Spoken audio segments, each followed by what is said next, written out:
Lok Sabha election 2024। आज हम बिहार के एग्जिट पोल पे नज़र डालेंगे, किसको कितना सीट मिल रही है, एनडीए को कितना और इंडिया को कितना। क्या है बिहार का एग्जिट पोल, जो आंकड़ा बिहार से निकल के आ रहा है वो चौंका देने वाला है। बिहार में 40 लोकसभा सीट है।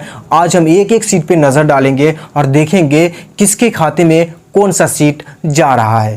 चलिए शुरू करते हैं पटना से।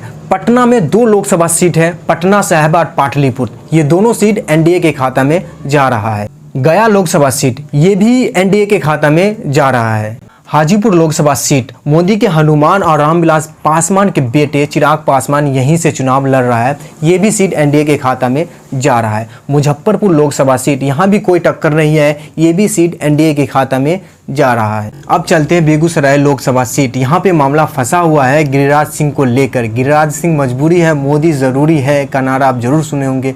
जो बेगूसराय के भूमियार जाति है वो गिरिराज सिंह से नाराज है, लेकिन मोदी का लहर है तो ये भी सीट एनडीए के खाता में जाता हुआ दिख रहा है। समस्तीपुर लोकसभा सीट यहाँ पे थोड़ा बहुत टक्कर है, लेकिन मोदी के लहर है तो ये मोदी के नाम से यहाँ के नया पार लग सकता है और ये भी सीट एनडीए के खाता में जा रहा है। अब आते हैं मिथिलांचल, दरभंगा मधुबनी। यहाँ पे लोग जो है जाति और धर्म के आधार पर वोट करते हैं, तो ये भी दोनों सीट सीधे सीधे एनडीए के खाता में जा रहा है।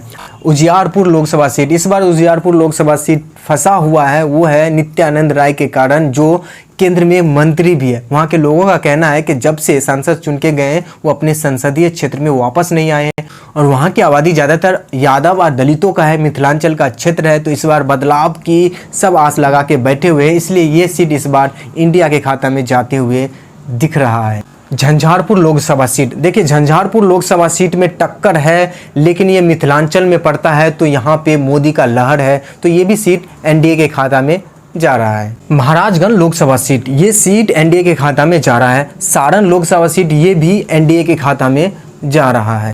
सासाराम लोकसभा सीट ये भी एनडीए के खाता में जा रहा है। औरंगाबाद लोकसभा सीट ये भी एनडीए के खाता में जा रहा है। नवादा लोकसभा सीट ये भी एनडीए के खाता में जा रहा है। खगड़िया लोकसभा सीट ये भी सीट एनडीए के खाता में जा रहा है। अररिया लोकसभा सीट, यहाँ पे मामला फंसा हुआ है, यहाँ पे मामला त्रिकोणीय मामला है। वो ऐसा इसलिए क्योंकि इस क्षेत्र में मंडल समाज के वोटर 4 से 5 लाख है और यहाँ पे एक निर्दलीय विधायक मंडल समाज से आते हैं। अगर उन्हें वोट मिलता है तो सीधा सीधा बीजेपी का वोट कटता है, वहाँ से इंडिया गठबंधन जीत सकता है। तो ये सीट इंडिया के एनडीए के लिए फंसी हुई है और ये सीट इंडिया के खाता में जा रहा है। वाल्मीकि नगर लोकसभा सीट ये भी एनडीए के खाता में जा रहा है। शिवहर लोकसभा सीट यहाँ भी कोई टक्कर नहीं है, ये भी सीट एनडीए के खाता में जा रहा है। सीतामढ़ी लोकसभा सीट, यहाँ पे मामला फंसा हुआ है। यहाँ पे मामला इसलिए फंसा हुआ है कि इस एरिया में यादव और दलित समुदाय के वोटर ज़्यादा है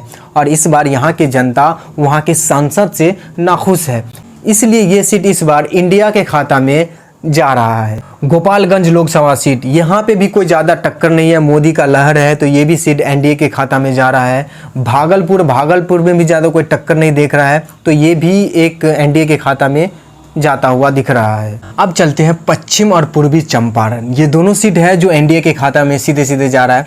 कभी ये कांग्रेस का गढ़ हुआ करता, लेकिन अब ये मोदी का किला है, तो ये दोनों सीट पश्चिमी चंपारण और पूर्वी चंपारण दोनों सीट एनडीए के खाता में जा रहा है। काराकाट लोकसभा सीट, भोजपुरी सुपरस्टार पवन सिंह यहाँ से निर्दलीय चुनाव लड़े हैं और जब से ये ऐलान हुआ है तब से काराकाट में माहौल त्रिकोणीय बन गया, लेकिन ये सीट इंडिया के खाता में जा सकता है।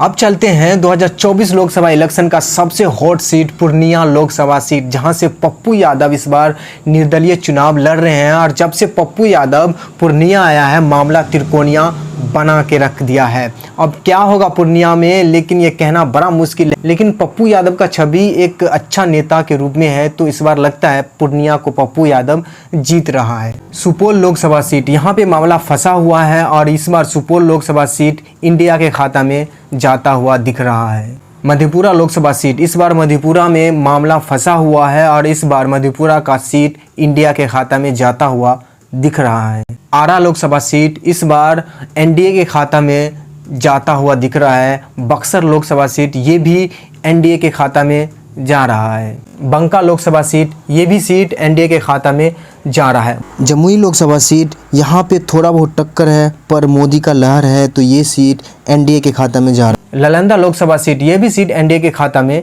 जा रहा है। अब चलते किशनगंज लोकसभा सीट, जहाँ पर त्रिकोणीय मामला फंसा हुआ है एनडीए, इंडिया और एमआईएम के बीच, लेकिन इस बार एमआईएम यहाँ से जीत रहा है। एक सीट एमआईएम इस बार बिहार में जीत रहा है, वो किशनगंज का सीट। कटिहार लोकसभा सीट, इस बार कटिहार लोकसभा सीट इस बार इंडिया के खाता में जा रहा है। वैशाली लोकसभा सीट, ये सीट इस बार इंडिया के खाता में जा रहा है। सिवान लोकसभा सीट, ये सीट इस बार इंडिया के खाता में जा रहा है। जहानाबाद लोकसभा सीट, ये भी शायद थोड़ा बहुत टक्कर है लेकिन ये भी सीट इंडिया के खाता में जा रहा है। मुंगेर लोकसभा सीट, यहाँ पे भी थोड़ा बहुत टक्कर है लेकिन ये भी सीट इंडिया के खाता में जा सकता है। तो अब टोटल जो बिहार का एग्जिट पोल का समीकरण बनता है, जो एनडीए को मिल रहा है 22 से 27 सीट, इंडिया को मिल रहा है 8 से 11 सीट, एक एमआईएम किशनगंज से जीत रहा है, एक पप्पू यादव पूर्णिया से जीत रहा है। तो ये है पूरा फाइनल एग्जिट पोल। ये बस एग्जिट पोल है, आंकड़ा फाइनल आंकड़ा नहीं है। मे बी इसके ऊपर नीचे हो सकता है या रिजल्ट इसके आसपास ही रहे।